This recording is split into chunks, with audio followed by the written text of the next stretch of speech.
Thomas Soto. Et c'est l'heure du Made in France, Made in USA avec Anissé Mbida aujourd'hui. Bonjour. Bonjour Thomas, bonjour à tous. Voilà, Made in France, toujours en direct du CES de Las Vegas. Et dans ce grand salon de l'électronique, il n'y a pas que des startups, Anissé. Vous avez aussi trouvé une entreprise centenaire qui présente une canne anti-chute. Oui, une canne de marche connectée qui prévient les froches en cas de chute. Il y a même un bouton pour appeler les secours si on a un problème.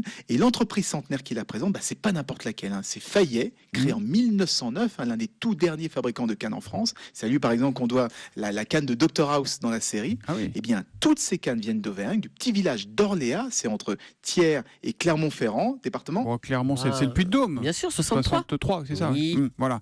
Comment un artisan centenaire se retrouve au CES, au milieu de spécialistes de l'électronique, Anissé? C'est curieux quand même. Il n'est pas du tout seul. Il s'associe à une start-up stéphanoise qui s'appelle Novin et qui a conçu toute la partie électronique, la partie connectée de la canne.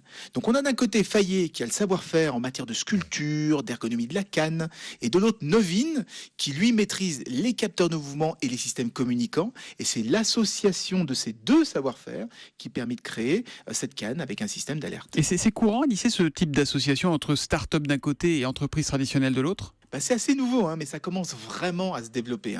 Ici, au CES, on voit beaucoup de grands groupes traditionnels qui viennent avec des startups. Tenez, tout à l'heure, j'étais chez Engie et chez La Poste. Ils ont des stands, mais uniquement pour présenter leurs startups partenaires et en recruter d'autres.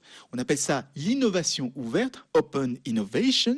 Wow. Ça veut dire reconnaître qu'une entreprise ne peut pas tout faire en interne et qu'elle peut innover, mais alors beaucoup plus vite en s'associant avec des startups. Voilà, et c'est donc ce qu'ont réussi à faire parfaitement Fayet et Novin avec leur canne connectée du Made in Auvergne-Rhône-Alpes ce matin. Merci Anissé et allez vous coucher à Las Vegas.